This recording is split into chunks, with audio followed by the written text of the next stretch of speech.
They say people never forget how you made them feel. That night at the plaza, I finally understood why.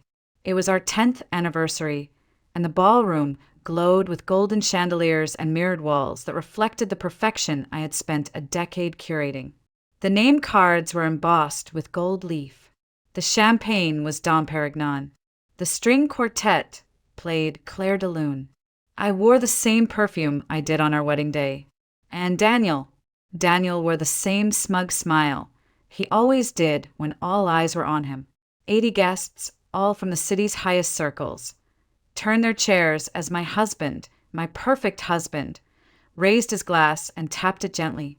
To love, to family, to 10 incredible years, someone whispered expectantly at the next table. Daniel cleared his throat. Thank you for coming tonight, he began, voice smooth, rehearsed. A decade of marriage is a lifetime of memories, and I think it's time I was honest. His voice dipped. People leaned in, mistaking drama for sentiment. He looked at me and smirked. Victoria, you've disgusted me since our wedding night. A wine glass slipped from someone's hand. There was a gasp. My mother covered her mouth. Someone laughed nervously. Daniel stood tall, reveling in the horror. 10 years I've tolerated this cold, insipid facade, played the role of a loving husband. But tonight, I'm done pretending. He didn't even finish the thought, because I stood up, smoothed the folds of my champagne-colored dress, and turned calmly to the AV technician near the stage. I gave him the nod we had practiced. The lights dimmed. The projector screen behind the band flared to life. The strings stopped mid-phrase, their final note hanging in the air like smoke. What the hell is this? Daniel muttered. His glass trembled slightly in his hand. I didn't answer. I didn't need to. The screen flickered, then cut to black, and in gold serif letters it read, 10 years of happiness. The irony wasn't lost on anyone. A soft melody began, our first dance song.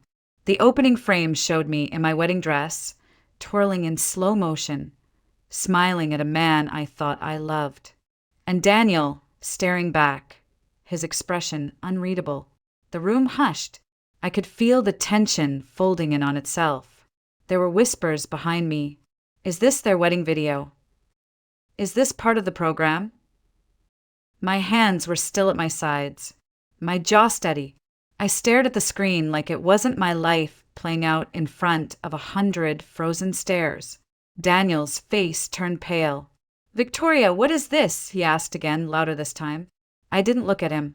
Instead, I let the next chapter of our carefully constructed lie play out for all to see. What he didn't know, what no one knew, was that this wasn't just a montage, it was an indictment. And we were just getting started. 3 days before the anniversary, I came home early with a migraine. That morning had started like any other. Coffee in the Langford kitchen. Chloe heading off to school. Daniel halfway through some business call with his assistant. I told him I wasn't feeling well, and he barely looked up.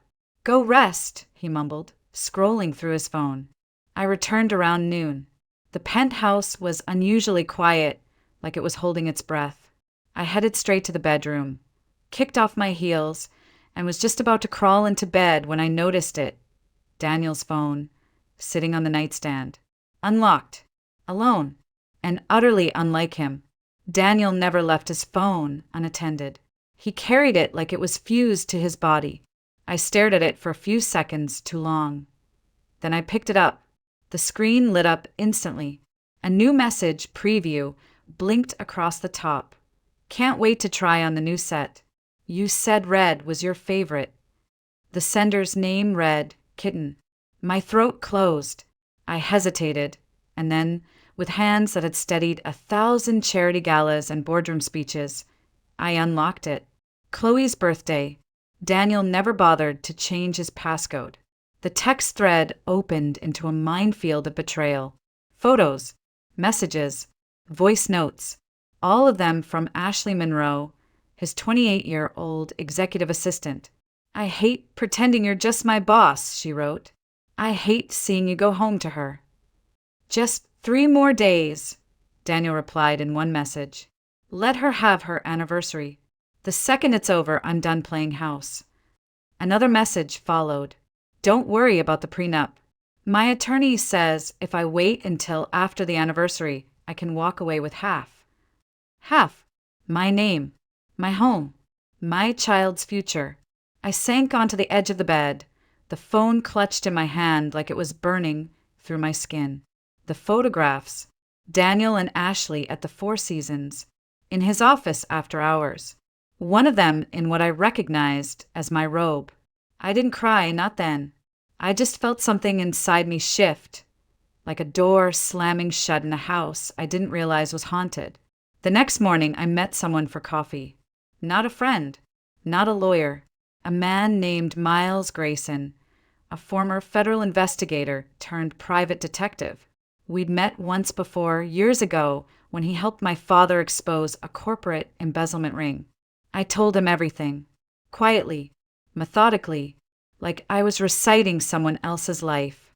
He listened without interruption, only nodding now and then. So, what do you want exactly? He asked finally, pen poised over his notepad. I looked him in the eye and said, I want proof. I want timelines. I want photos, locations, conversations, everything. He leaned back, tapping his pen against the table.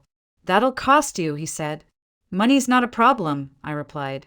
This isn't just about divorce. This is about exposure. I want the world to see what he really is. Miles raised an eyebrow. And what's your end goal, Victoria?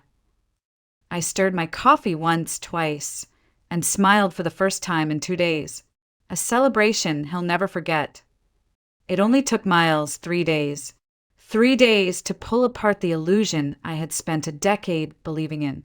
He sent the files over in a sleek leather binder. No digital copies, no emails. He knew what he was doing. I opened it in my study, the soft jazz playing in the background suddenly too cheerful, too fake. The first page was a photo. Daniel, 10 years younger, standing outside a failing tech startup in Brooklyn. Beside him, a foreclosure notice taped to the door. That was 3 months before our wedding. The next page showed a timeline. His business collapsed in the spring of that year. 2 weeks later, he started dating me. I flipped to the next section. Phone records, bank statements, social media screenshots. Daniel hadn't just fallen in love with me, he had targeted me. My family name, Langford, opened doors in Manhattan most people didn't even know existed. We didn't just attend the Met Gala, we funded part of it, and Daniel knew that. He didn't pursue me for love. He pursued me for legacy. He introduced himself at a gallery opening my father sponsored, pretending it was a coincidence.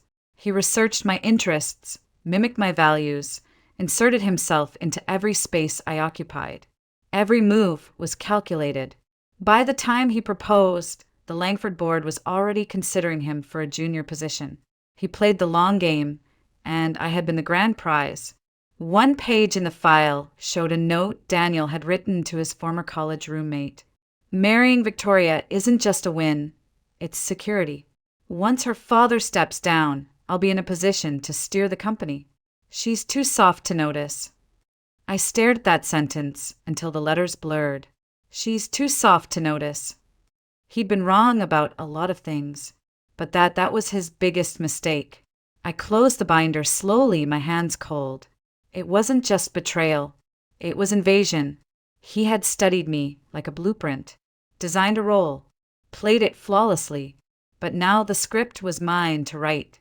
I called Miles back the same evening. I need a favor, I said. I want you to help me film something. He hesitated. What kind of something? I looked out the window, where the city pulsed beneath me like a sleeping beast. A wedding video, I said. Only this time it won't be a lie. The next week, I told Daniel I had an idea. Let's make a video for Chloe, I said sweetly, brushing my fingers across his sleeve at dinner. For our 10-year anniversary. Something she can watch when she's older. He raised an eyebrow. A documentary? Something like that, I said. Us talking about love, about family, about how we made it this far. He grinned, arrogant as ever. Finally embracing the public image? Exactly, I whispered. Exactly. He never noticed the camera angles were too professional. He never questioned the sound guy's background in courtroom surveillance. And he definitely never noticed that Chloe wasn't home anymore. I had already moved her to my mother's estate in Connecticut, far from the storm I was about to unleash. The morning of the anniversary, I stood in front of the mirror in my dressing room at the plaza and practiced my smile. Not the soft one I used at charity luncheons. Not the proud one I reserved for Chloe's school plays. This was different. This was the smile of a woman who had finally stopped apologizing for being too patient, too trusting, too blind. The smile of a woman who knew exactly what she was doing. I touched up my lipstick and smoothed my gown. The stylist hovered nearby, fussing over the hem. "You look radiant," she said. I nodded, not really hearing her. Somewhere beneath us, the ballroom was being prepared. Gold-trimmed name cards, lavender and white peonies, the Langford crest carved into an ice sculpture. Everything Daniel ever wanted. Everything he believed was still his. When I stepped into the hall, Daniel was already there, sipping champagne with Ashley. Of course he brought her. I had insisted. "She's part of your team," I had said innocently. "It's only fair." Ashley wore a red satin dress, too tight for the occasion. She clung to his arm like a trophy. They looked rehearsed, like they had practiced their betrayal. I didn't flinch.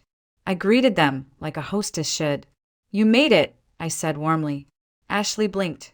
Daniel narrowed his eyes. "You look different," he said slowly. "Lighter," I replied. "It must be the lighting."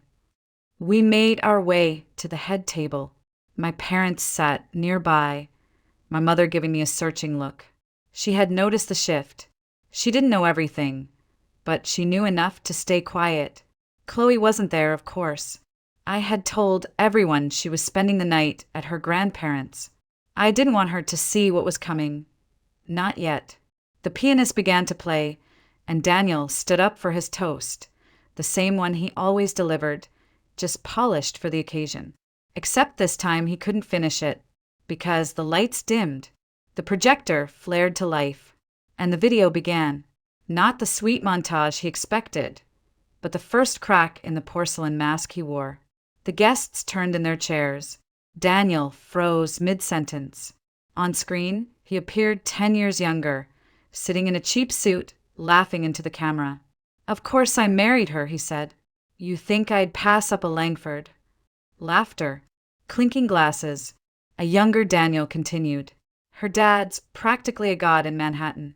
She's sweet, naive, the kind of woman who says yes before she asks what she's signing." The room fell silent.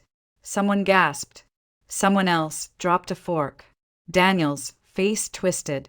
"Victoria, turn it off," he growled. But I stayed seated, eyes on the screen. "This is your moment, darling," I said softly. "Enjoy it." The clip ended. A new one began, this time the hotel surveillance footage. Daniel and Ashley. Their laughter in the hallway. A stolen kiss in the elevator. The timestamp? Last Tuesday, hours after he told me he was in D.C. for meetings. His lies weren't just exposed, they were immortalized. He reached for the remote. It wasn't there. Because I had it. Because I controlled everything now. The video cut to black. For a moment, the ballroom was frozen in that strange, echoing silence where shame has nowhere to hide. Then the screen lit up again, this time with a softer tone. A bedroom. Dim evening light. And Chloe, sitting cross-legged on her bed, holding a stuffed fox in her lap. "Mommy, when is Daddy coming home?" she asked the camera. My voice off-screen gently responded, "He's working late tonight, sweetie." Chloe frowned. "He's always working late. Does he not like being here?" There was no script, no edits, just truth, captured in a moment I had once tried to forget. Gasps rippled through the room. I saw my mother turn away, one hand to her heart.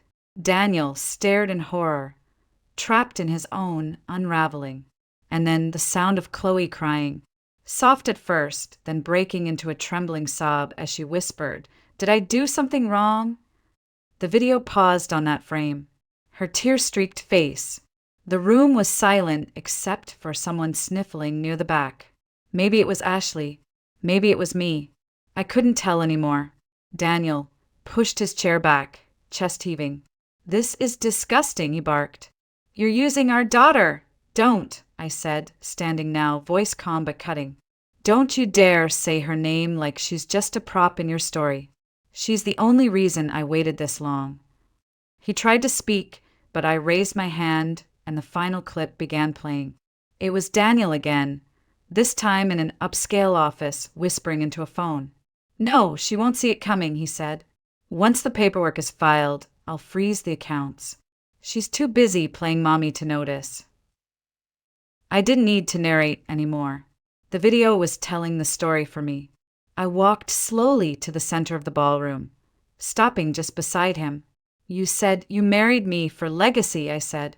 "But what you never understood was that my legacy doesn't come from a name. It comes from knowing when to walk away and when to fight." I reached into my clutch and pulled out a single envelope. Sleek, heavy. I handed it to him without flinching. "These are divorce papers. My lawyers have already secured everything in my name. Your access is gone. The apartment, mine. The accounts, frozen. The firm, they've seen the footage." Daniel looked down at the envelope like it might bite him. "You can't do this," he said, voice barely audible. "You need me." I leaned in just close enough for only him to hear. "You were right about one thing," I whispered. "I was too soft. But softness isn't weakness. It's restraint. And tonight, I've stopped holding back." He sank into his chair, deflated, eyes darting across the room. No one looked at him, not even Ashley, especially not Ashley, who was quietly backing toward the exit, her face white as the table linens. I returned to my seat, lifted my glass. "To truth," I said simply, and drank. I thought the worst had passed. That exposing Daniel in front of our friends, our families, and the board members who once begged him to speak at their summits would be the final crescendo of the symphony of revenge. But I was wrong. The room hadn't fully processed what had just happened when someone stood up. A man I hadn't seen in years. Henry Ashcroft, the chairman of Langford Industries. My father's old friend. Daniel's former mentor. His presence alone turned heads. He'd flown in from Geneva that morning, quiet and unannounced.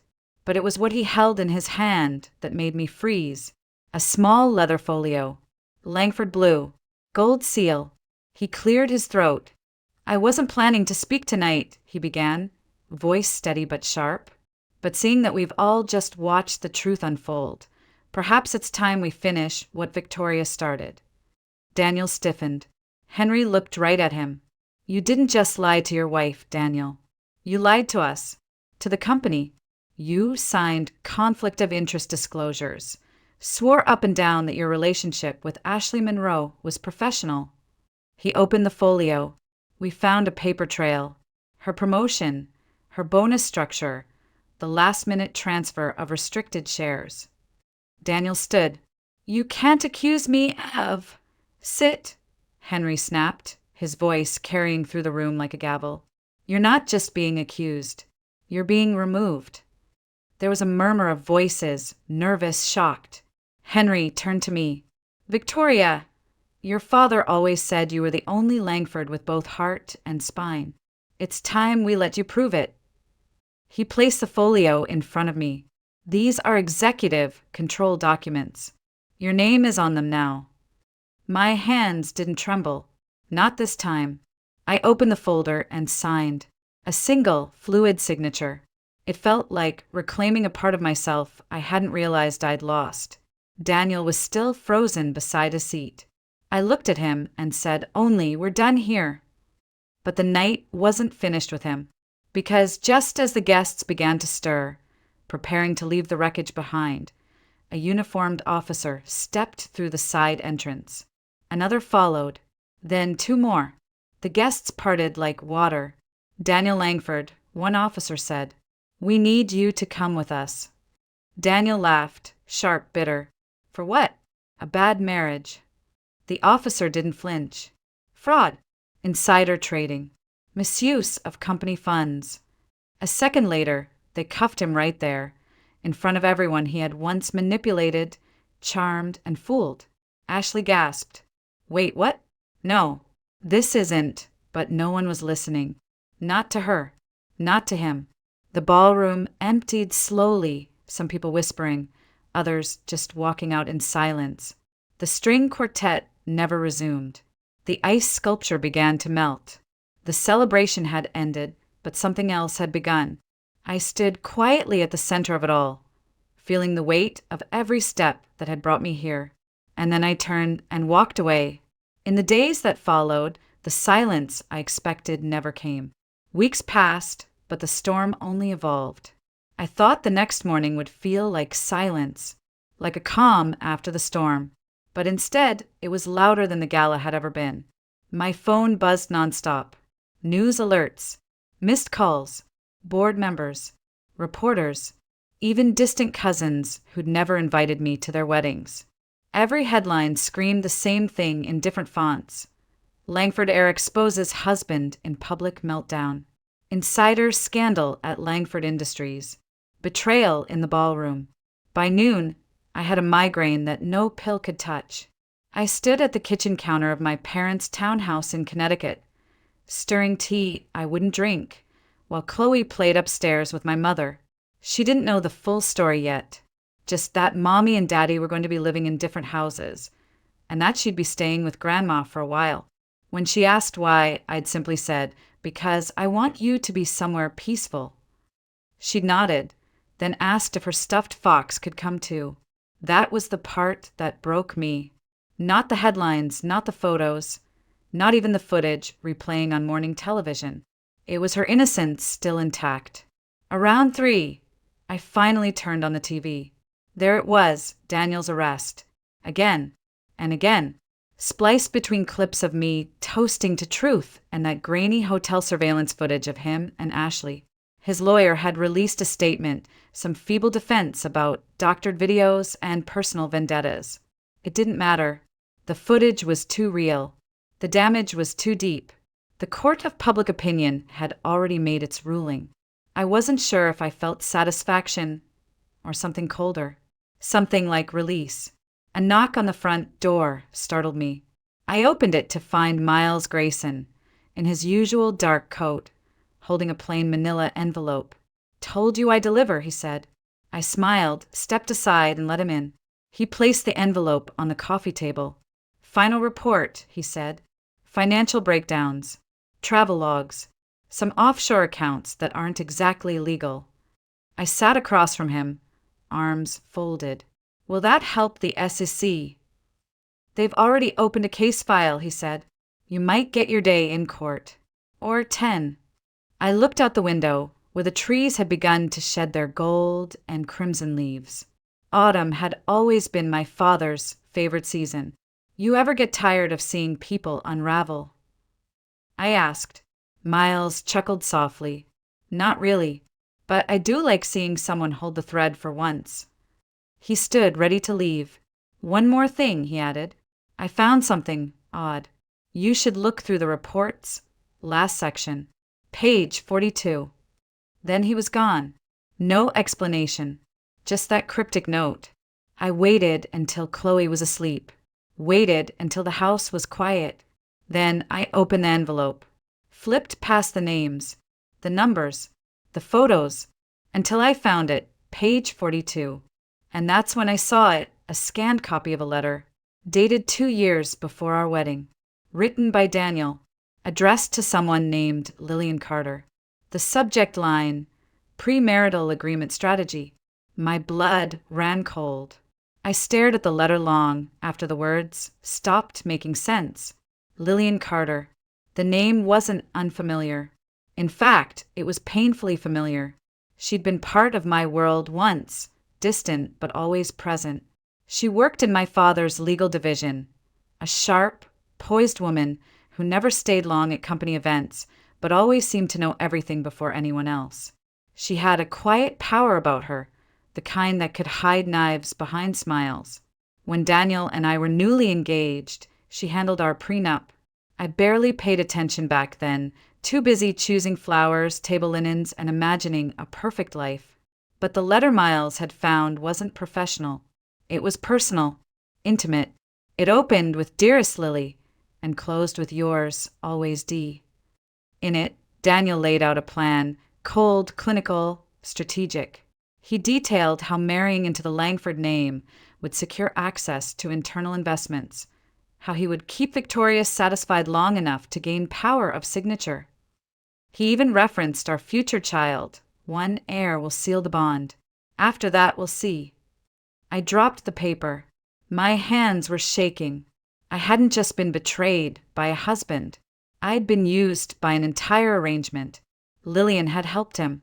She'd sat across from me in boardrooms, shook my hand with polished nails, and looked me in the eye while plotting to make me a pawn. For a brief moment, I couldn't breathe. My whole marriage, my whole motherhood, had been built on a foundation they engineered. The next morning, I met Miles again, this time in a cafe on the Upper East Side, away from cameras and whispers. I slid the letter across the table. "What do you know about her?" He didn't even blink. Lillian Carter, former corporate counsel, left Langford 6 months after your wedding. Currently on the board of a hedge fund run by guess who? "Ashley Monroe," I said through clenched teeth. "Bingo," he replied. Turns out Daniel was never working alone. Ashley was the bait. Lillian was the architect. I felt nauseous. "Do you think my father knew?" Miles looked at me for a long beat, then shook his head. "Your father was many things, but blind to betrayal? Never. My guess? He suspected. That's why he locked down the voting shares before he passed. Why he never fully gave Daniel control." I leaned back in my chair, the noise of the cafe fading beneath the weight of that realization. My father had tried to protect me, but he couldn't stop the storm, only prepare me to face it. I pulled out my phone and opened the Langford board contact list. Lillian's name was still there. I hovered my thumb over her number, then paused. No, not yet. There was one more thing I needed first. I turned to Miles. "Can you find out where she is tonight?" He nodded slowly. "You want a confrontation?" "No," I said. "I want an audience. Somewhere public. Somewhere she won't be able to run." My voice didn't waver this time. She helped design the lie. It's only fair she hears the truth from me. It took less than 48 hours for the perfect opportunity to find me. The Women's Executive Alliance was hosting its autumn gala, a black tie affair where the city's most powerful female figures gathered under the chandeliered ceilings of the Astoria Conservatory. I had always declined the invitation in the past, content to let others take the spotlight while I supported from the shadows. But this year was different. This year I had a reason to shine. I made sure Lillian Carter's name was on the guest list. And not just as a guest. She was listed as a keynote speaker on ethical leadership in corporate law. The irony nearly made me laugh. Miles helped secure me a speaking slot. It wasn't hard. The media frenzy around the Langford scandal had made me something of a symbol. They called me the Phoenix wife in one article, the heiress who fought back in another. I didn't care about the headlines. I cared that Lillian would be there, and that she wouldn't see it coming. The night of the gala, I wore navy silk. Understated, elegant, armored. I arrived late, deliberately, just as the main course was being cleared. Conversations quieted when I walked in. Faces turned. Some nodded with sympathy, others with curiosity. But I wasn't looking at them. I was looking at the corner table near the stage. Lillian sat alone, scrolling through her phone, her expression unreadable. She hadn't aged. Still pristine. Still cold. The event chair greeted me warmly, motioned for me to take my place on stage. I walked slowly, confidently, each heel click against the marble floor, a quiet declaration. Lillian finally looked up. Our eyes met. Just for a second. Just long enough. She blinked, straightened her spine, but I had already won. I took the podium. "Good evening," I began, voice steady. "When I was first asked to speak tonight, I wasn't sure I belonged here. After all, for years I let other people shape my narrative, my career, my marriage, my silence. But recent events have taught me something. That being a woman in power doesn't just mean holding a title. It means holding your ground, especially when the ground beneath you is designed to collapse." Lillian's fork paused midair. The room held its breath. I was married to a man who promised forever, while planning my undoing before we even exchanged vows. He didn't act alone. He had help. Legal help. Trusted help. My voice sharpened. But you see, the thing about trust is it's louder when it breaks. And in my case, it broke so loudly the entire city heard. There was a murmur of understanding, a shifting of weight. Lillian's face was pale now. She reached for her glass with a hand that trembled slightly. I looked straight at her. To those who sit beside us and plan our downfall, to those who write our names in contracts while erasing our dignity, we see you now. And seeing is the first step to justice. I closed the speech with a soft thank you. The applause that followed wasn't thunderous. It was sharp, controlled, precise, like a verdict. I didn't linger after the speech. I didn't need to. The silence on Lillian's face spoke volumes. The gala went on around her, but she never approached me, never said a word, just sat there, brittle behind a glass of untouched wine. I left the conservatory without looking back, stepped into the cool night air, and finally exhaled. The next morning, I received a call from James, my father's former attorney. "There's something I need to show you," he said, his voice unusually tight. "Something your father left behind." My stomach clenched. Left behind where? In the vault, the one under his old office at Langford. I hadn't been there since the funeral. Not since the board swept in and Daniel pretended to mourn while quietly lobbying for control. But now I had the keys. And I wasn't just walking into that office as a daughter. I was walking in as the CEO. The vault was colder than I remembered. Steel walls, dust-covered shelves. James led me to a safety deposit drawer labeled only with a single initial, V. Inside was a small leather box, and within it an envelope, sealed, dated 6 months before my wedding. The handwriting was unmistakably my father's. "Victoria, if you're reading this," then something I feared has come to pass. I suspected Daniel wasn't who he claimed to be. I didn't know how deep the manipulation went, but I saw enough. Enough to take precautions. Enough to prepare you. You'll find attached 2 things. 1, the full breakdown of the prenuptial agreement I rewrote, one you never signed, but he did. It voids his claims to your inheritance.